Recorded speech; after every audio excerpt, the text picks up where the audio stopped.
guys, ayan, may bisita kami, oh. Galing pa yan ng Kuwait. Gumagawa siya ng kubos. Ay, hindi pala kubos. Chapati. Ayan. How she make chapati. Ayan, ganyan pala. Oh. Ayan, tingnan mo. O, di ba? O, ayan, ganyan muna. Ayan, chapati niya. Tapos, bukas ipiprito na lang namin, no? Anong gusto mo ilagay na palaman? Okay na. Ayan, si Joy. Ilang years ka sa Kuwait, Joy? 13 years. 13 years na siya. Nagustuhan na raw niya ang Kuwait. Di ba? Ano masasabi mo, Joy, sa Kuwait? Maganda. Basta mabait yung amo mo.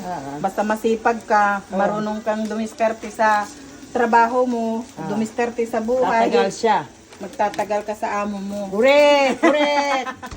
Correct ka dyan. True, lala. Basta trusted ka nila. Huwag mong sirain yung tiwala nila. tiwala nila sa'yo. Yes, ayan. Para magtatagal Advice siya ka. ni Joy sa guys yan. Is niyang gumawa ng chapati, oh. Sino mo, ha? Ayan.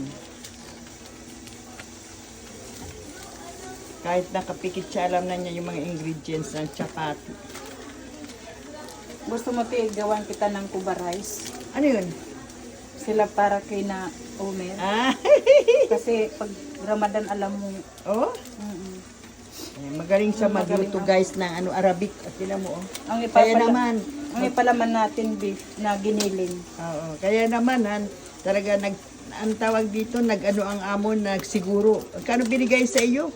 1,000 KD? Ilan? 1,200 1,280. 7 months. Ang pabao ng amo niya. Plus 2 months na Plus vacation. may vacation leave pa siya. Indemnity yun. Indemnity niya, Indemnity. 10 years, no? Kasi 17 nag-start. 17. Bali 7 months. 7 months plus 2 months vacation leave. Wow, saan ka pa? Biglang yaman ni Joy. Hindi pa naman. Biglang Yung yaman. isang, Ganyan siya mag-prepare ng chapati. kasi yung anak ng amo ko, favorite niya ito. Talaga? Papalaman Kasi niya. no need na ng oil dyan, no? Konti lang. Oo. Para hindi siya BBQ. Dinalhan din ako ng kubosin, yung isa aplikante. Kubos? Nakalimutan ko. Gawa pala ng chapati, kailangan nipisan siya, gano'n. Manipis. Hindi masyadong magpapal. Spread talaga siya, ayan, oh. Anong pala ang paggawa ng chapati?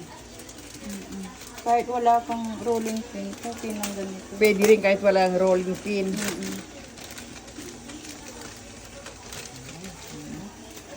Kaunti lang yung ginawa mo, di ba? 2 cups? O, dami na. Parang 3. Kasi may extra. Wala itlog yan? Wala din. Oo, at least ano. Ano ang ingredients niyan? Gata, 2 cups of flour. Flour. Tapos ilang sugar? 1.5. 1.5. Tapos ilang oil? Ilang baso?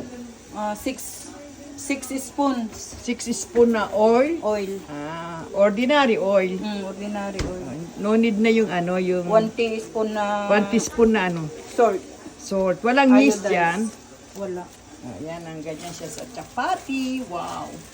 Paborito yan ng mga Indiano. 2 spoon na milk Got, powder.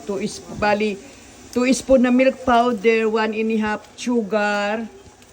Di ba? Tapos, yung walang tubig yan. Mayroon 1 cup. 1 cup. Yan. Yan, paggawa ng chapat siya, ganon. Gusto mo rin gawang kita ng cinnamon. Basta may Cinnamon powder. cinnamon powder. Plus brown sugar. Yan, pwede. Alam mo kasi sa abroad, madaling gumawa kasi maraming Kompleto ka. kompleto ang ingredients mo. Dito hanapin mo pa kung ano. Pero turuan kita, Ate Ina, para may May pang ano. Kasi minsan nagsasawa yung mga bata ng yun at yun din ang kakainin. Kaya minsan yung Pizza Hut, kung ano. Ay, Diyos Maria. Pizza Hut, o may satar ka. Ay, marami ako satar, no? Yun, gagawa ako. Pagbalik ko, Sala. pinapay. Sarap. Ito, te, i-video mo. Ito na, oh. Inaano kung ganito. Yan, ito na yung kanyang chapati. O, di ba? Para na rin tayo nasa ang Middle East. Mga chapati, ayan. Ayan. Matalon-talon. Ang kanyang chapati. Maganda itong ano niya, kawali niya. Oo. Diyos ko talagang binitbit ko pa yung kawali. Pang ano talaga yan. Exclusive lang sa kubo sa kachapating ganyan. Oo. Kasi platse, no? Flat.